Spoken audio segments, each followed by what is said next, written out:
Scientist द्वारा meditation करने वालों के ब्रेन पर एक रिसर्च की गई और उसमें ये देखा गया है कि जो लोग रेगुलर बेस पर मेडिटेशन करते हैं उनके ब्रेन में ग्रे मैटर का वॉल्यूम ज़्यादा होता है।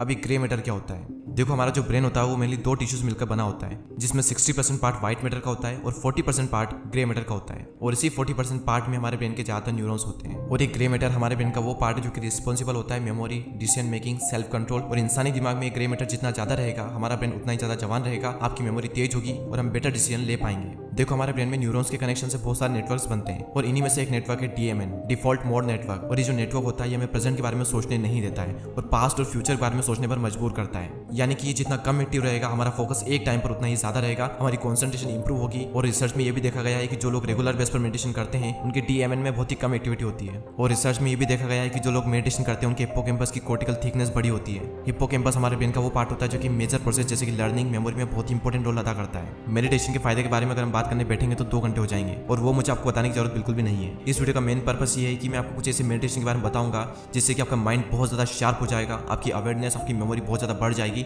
और आप एक अलग इंसान के रूप में निखरोगे। दोस्तों, मेडिटेशन करने की कई सारी टेक्निक्स होती है, लेकिन इस पूरी दुनिया में जितनी भी टेक्निक्स है उन सभी टेक्निक्स को 2 कैटेगरी में डिवाइड किया गया है। पहला है फोकस्ड अटेंशन मेडिटेशन, दूसरा है ओपन मॉनिटरिंग मेडिटेशन। और इन दोनों ही कैटेगरी से हम मेडिटेशन के 2 टेक्निक उठाएंगे जिससे कि आपका माइंड बहुत ज्यादा शार्प हो जाएगा, आपकी कॉन्सेंट्रेशन का जो लेवल है वो काफी ज्यादा इंप्रूव हो जाएगा इन्हें करने के बाद में। पहले हम बात करते हैं ये फोकस्ड अटेंशन मेडिटेशन क्या होता है। इस टाइप के मेडिटेशन में आप किसी एक चीज पर फोकस करते हो, वो चाहे बाहर की चीज भी हो सकती है, हमारी बॉडी के अंदर की चीज भी हो सकती है, जैसे कि सांस, हमारी बॉडी का कोई सा पार्ट, कोई सा मंत्र, विजुअलाइजेशन, कई तरह की चीजें हो सकती है। और जैसे जैसे आपकी अटेंशन उस पर्टिकुलर चीज पर स्ट्रॉन्ग होने लगती है वैसे वैसे आपका डिस्ट्रैक्शन कम होने लगता है। और दुनिया के ज्यादातर मेडिटेशन इसी कैटेगरी में आते हैं, जैसे कि समाधा, जैन, चक्रा मेडिटेशन, साउंड मेडिटेशन, मंत्रा मेडिटेशन, प्राणायाम और भी कई सारे हैं। लेकिन इस वीडियो में बात करेंगे त्राटका मेडिटेशन के बारे में और प्राणायाम के बारे में। हम बात करें त्राटका मेडिटेशन के बारे में उससे पहले हम एक छोटा सा एक्सपेरिमेंट करते हैं। आपको सामने एक इमेज दिख रही होगी, इसमें कई सारे ऐसे बिंदु होंगे जो कि कभी सफेद कभी काले रंग में ब्लिंक कर रहे होंगे। अब आपको क्या करना है, सिर्फ किसी एक बिंदु पर फोकस करना है और पूरे फोकस से सिर्फ उसको देखना है। और जब 3 या 4 सेकंड तक आप उस बिंदु को देखोगे तो आप देखोगे कि सारे जो बिंदु है उन्होंने ब्लिंक करना बंद कर दिया है। मैं आपको एक और एग्जांपल देता हूँ, आप इस इमेज को देखिए। आप जब इस इमेज को देखोगे तो अलग अलग जगह देखने पर आप पाओगे कि सारे जो चक्र हैं वो घूम रहे हैं, लेकिन जब आप किसी एक चक्र पर फोकस करोगे तो आप देखोगे कि सारे जो चक्र हैं उन्होंने घूमना बंद कर दिया है। अब इस एक्सपेरिमेंट से मैं आपको समझाना क्या चाहता था, अगर आपकी दृष्टि स्थिर है तो आपका दिमाग भी स्थिर हो जाएगा। अगर आपको अपना दिमाग स्थिर रखना है तो उसके लिए पहले आपको अपनी दृष्टि स्थिर रखनी होगी। हमारी 5 इंद्रियों में से दृष्टि ही एकमात्र ऐसी इंद्रिय है जो कि सबसे ज्यादा शक्तिशाली है। हमारी इंद्रियों द्वारा जितनी भी जानकारी हमारे दिमाग तक जाती है उसमें से 80% हमारे आंखों से जाती है। और ये तो मैंने आपको बताया कि हमारी आंखों का और दिमाग का क्या संबंध है, लेकिन इसका त्राटका मेडिटेशन से क्या ताल्लुक है। तो अब हम फाइनली बात करते हैं कि त्राटका मेडिटेशन कैसे किया जाता है। इसके लिए आपको एक शांत जगह पर बैठकर अपने पाँव फोल्ड कर लेना है। आपको अपनी पीठ बिल्कुल सीधी रखनी है और अपने एक हाथ इतनी दूरी पर बिल्कुल आंखों के सामने, ना ज्यादा ऊपर ना ज्यादा नीचे, सामने आप कुछ भी रख सकते हो, चाहे ग्लास, पेन या फिर सिंपल सफेद दीवार पर एक डॉट बना सकते हो या फिर मोमबत्ती का यूज भी कर सकते हो। तो अपने एक हाथ की दूरी पर आंखों के बिल्कुल सामने, ना दाएं ना बाएं ना ऊपर ना नीचे, बिल्कुल सामने कोई बिंदु रखें या फिर कुछ भी चीज रख लें और उसको आपको देखते रहना है। और अगर आप मोमबत्ती का यूज कर रहे हैं तो ध्यान रहे कि रूम में हवा नहीं चलनी चाहिए, वरना आपका ध्यान जो है वो भटकेगा। तो कुछ भी सामने रख दें और अपनी आंखों से उस चीज को बिल्कुल सीधे सीधे देखते रहें। और याद रहे आपको पलक नहीं झपकानी। अगर आपको लगता है कि पलक झपकने ही वाली है तो आंखें तुरंत बंद कर लें और आंखें बंद करने के बाद में भी आपको इमेजिनेशन में एकदम सीधे सीधे वो चीज देखते रहनी है। 10 सेकंड बाद धीरे धीरे आंखें खोलें और सामने आपको फिर से वही चीज दिखनी चाहिए। फिर से आपको ये प्रोसेस करनी है, उसे देखते रहना है, देखते रहना है। जैसे ही पलक झपकने वाली है, आप कंट्रोल नहीं कर पा रहे हो तो तब अपनी आंखें बंद कर लें और फिर से उसे इमेजिनेशन में देखें। फिर 5 या 10 सेकंड के लिए आंखें बंद करें, फिर से उसे खोलें और फिर से उस चीज को देखते रहें। अब इस मेडिटेशन को करने से हमारे दिमाग पर क्या फर्क पड़ेगा, जब हम अपनी आंखों से दाएं तरफ देखते हैं तो हमारे मस्तिष्क का राइट हेमिस्फीयर एक्टिव हो जाता है, और जब हम अपनी आंखों से बाएं तरफ देखते हैं तो हमारे दिमाग का लेफ्ट हेमिस्फीयर एक्टिव हो जाता है। लेकिन जब हम त्राटक मेडिटेशन करते हैं हमारी जो आंखें होती है वो बिल्कुल सेंटर में होती है, जिसकी वजह से हमारे दोनों हेमिस्फीयर एक साथ एक्टिव हो जाते हैं, जिससे कि हमारी स्मरण शक्ति, चीजों को समझने की, प्रॉब्लम सोल्व करने की एबिलिटी बढ़ जाती है और साथ ही साथ आपका फोकस एंड कंसंट्रेशन भी काफी हद तक बढ़ जाता है। अब फोकस्ड अटेंशन मेडिटेशन के अंदर हम एक और मेडिटेशन के बारे में बात करते हैं जो कि दुनिया का सबसे ज्यादा इफेक्टिव मेडिटेशन है हमारी कंसंट्रेशन और फोकस को बढ़ाने के लिए, जिसे हम कहते हैं प्राणायाम। क्या आपको पता है कि मेडिटेशन में और प्राणायाम में हमें हमारी सांसों पर फोकस करने को क्यों कहा जाता है? ऐसा माना जाता है कि जितनी गहरी आपकी सांस होगी आपका दिमाग उतना ही ज्यादा तेज होगा, और ये बात साइंटिफिकली प्रूवन भी है, क्योंकि जब आप सांस अंदर की ओर लेते हो तो आपका ब्रेन का एक पार्ट लोकस कोरिलेस में एक्टिविटी बढ़ जाती है।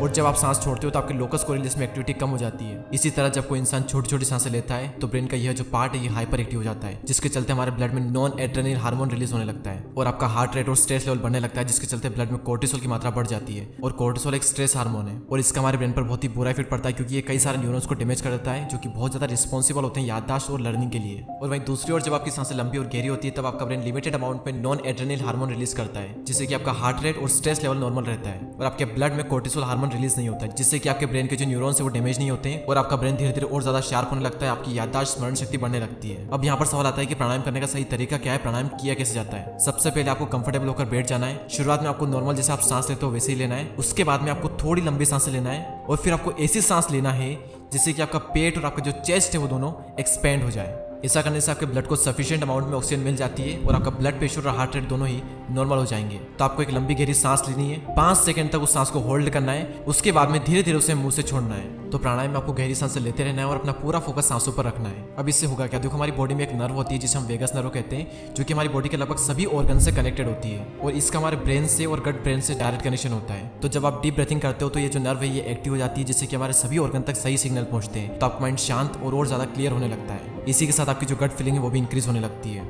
ये तो हमने बात की फोकस्ड अटेंशन मेडिटेशन के बारे में। अब हम बात करते हैं ओपन मॉनिटरिंग मेडिटेशन के बारे में। इसके अंदर भी हम 2 मेडिटेशन की टेक्निक को लेंगे, जिसमें पहली है विपासना मेडिटेशन, जिसे भगवान बुद्ध करते थे। विपासना का मतलब होता है इनसाइट या फिर क्लियर सीइंग, यानी कि खुद को अच्छे से जानना या फिर समझना। ये मेडिटेशन करने के लिए आपको सबसे पहले एक शांत जगह पर बैठकर अपनी पीठ को सीधा कर लेना है और अगर आपको नीचे बैठने में प्रॉब्लम हो रही हो तो आप किसी चेयर का यूज भी कर सकते हैं। तो बैठने के बाद में आपको सबसे पहले अपने दिमाग को शांत करना है और अपने दिमाग को शांत करने के लिए आपको अपनी सांसों पर फोकस करना है। उसके बाद में आपको अपने आसपास जितनी भी एक्टिविटी हो रही है उन्हें ऑब्जर्व करना है। याद रहे किसी भी चीज़ पर कोई भी लेवल नहीं लगाना है। एग्जाम्पल के लिए कुत्ते की आवाज़ आ रही है, गाय की आवाज़ आ रही है, तो आपको सिर्फ आवाज़ को सुनना है। ये नहीं सोचना है कि कुत्ते की आवाज़ आ रही है या फिर वो आवाज़ कर रहा है, कुछ भी नहीं सोचना है। बस उस आवाज़ को आपको फील करना है, बस उसे सुनना है। उसी तरीके से हो सकता है कि मेडिटेशन करते करते आपकी पीठ में पेन होने लगे, तो आपको सिर्फ पेन को फील करना है, उस पेन को एज अ डिस्ट्रैक्शन नहीं देखना है। अगर आपको सांसों की आवाज़ आ रही है, आपकी बॉडी में जो भी एक्टिविटी हो रही है वो सारी चीज़ों को आपको सुनना है, ऑब्जर्व करना है, उनके बारे में कुछ भी नहीं सोचना है। और जैसे जैसे आप इस मेडिटेशन की प्रैक्टिस करते जाओगे आप देखोगे कि किसी भी चीज़ को देखने का जो नजरिया है वो आपका बदल चुका है और आप हर चीज़ को एक नई क्यूरियोसिटी के साथ में देखने लग जाओगे। आपकी जो ऑब्जर्वेशन पावर है वो काफ़ी हद तक बढ़ जाएगी इससे करने के बाद में। और इस मेडिटेशन का करने का सबसे बड़ा फायदा ये है कि आप किसी एक चीज़ पर ठहर पाते हो और आपका जो दिमाग है वो खुलने लगता है। आपका दिमाग इधर उधर नहीं भागता, किसी एक चीज़ पर ठहर जाता है और आप अपने आप को अच्छे से जान पाते हो कि आपके अंदर चल क्या रहा है। किसी भी चीज़ को लेकर के आपकी जो थिंकिंग है वो डीप हो जाती है इस मेडिटेशन को करने के बाद में। अब हम बात करते हैं माइंडफुलनेस मेडिटेशन के बारे में। और ये मेडिटेशन भी बिल्कुल विपासना मेडिटेशन के जैसा ही। मैं आपको बस फर्क बता देता हूँ कि इसमें और विपासना मेडिटेशन में फर्क क्या है। माइंडफुलनेस मेडिटेशन आप कभी भी कर सकते हो, कहीं पर भी कर सकते हो, कैसे भी कर सकते हो। इसके लिए आपको मेडिटेशन की मुद्रा में बैठने की जरूरत नहीं है, आपको आंखें बंद करने की जरूरत भी नहीं है। आपको बस फुल्ली अवेयर रहना है। आप कहीं पर भी बैठे हो, कहीं पर भी हो, खा रहे हो, पी रहे हो, कुछ भी कर रहे हो, आपको बस अवेयर रहना है। आपके आसपास जो भी हो रहा है उसे ऑब्जर्व करना है बस। एग्जाम्पल के लिए हो सकता है कि आप कहीं पर बैठ कर या फिर खड़े होकर या फिर लेट करके इस वीडियो को देख रहे हो, तो इस वीडियो को पॉज करो और अपने आसपास देखो कि क्या हो रहा है। किसी भी चीज पर याद रहे कोई भी लेवल नहीं लगाना है। ये बिल्कुल विपासना मेडिटेशन के जैसा ही है, बस इसमें कुछ कंडीशन बदल जाती है। तो आपको किसी चीज पर कोई लेवल नहीं लगाना है। गौर करो कि आपके आसपास क्या क्या हो रहा है। कोई आवाज आ रही है तो किस टाइप से आवाज आ रही है, उस आवाज पर लेवल मत लगाना। जो आवाज आ रही है उसे फील करो। आपकी सांसों की आवाज, आपकी धड़कन की आवाज, आपकी बॉडी में क्या हो रहा है क्या नहीं हो रहा है, सभी चीजों को ऑब्जर्व करो। और एक और बात की, वो चाहे कोई सा भी मेडिटेशन हो, आपको एक बात ध्यान में रखनी है कि मेडिटेशन करते वक्त आपका ध्यान भटकेगा ही भटकेगा, क्योंकि हमारे माइंड को आदत हो चुकी है डिस्ट्रैक्ट होने की। तो मेडिटेशन करते वक्त भी आपके साथ में ये होगा तो इट्स नॉर्मल। आपको बिल्कुल भी गिल्ट फील नहीं करना है। जैसे आपका ध्यान भटके, आपको लगे कि आपका ध्यान भटक रहा है, आपको तुरंत अपना पूरा फोकस अपनी सांसों पर ले आना है। तो इन मेडिटेशन को करके देखें और प्लीज मुझे कमेंट सेक्शन में बताएं कि इनमें से कौन सा मेडिटेशन आपके लिए सबसे ज्यादा इफेक्टिव साबित हुआ, या फिर इनमें से कौन सी टेक्निक आपको सबसे अच्छी लगी और आप उस मेडिटेशन को रेगुलर बेस पर करने वाले हो। इसके अलावा कुछ ऐसी एक्सरसाइज जिनको करके आप अपने ब्रेन को काफी ज्यादा स्ट्रॉन्ग कर सकते हो। तो अगर आपने वो वीडियो नहीं देखा है तो ऊपर आई कार्ड में और डिस्क्रिप्शन में आपको उस वीडियो की लिंक मिल जाएगी। और इन वीडियोस को बनाने के लिए बहुत ज्यादा रिसर्च, बहुत ज्यादा मेहनत और बहुत ज्यादा एडिटिंग लगती है, तो इसके लिए एक लाइक तो बनता ही है। और चैनल को सब्सक्राइब करके बेल आइकन को प्रेस करें ताकि न्यू वीडियो जो है वो आप मिस ना करो। तो इस वीडियो में इतना ही, अगले वीडियो में फिर मिलते हैं। तब तक के लिए जय हिंद, जय भारत।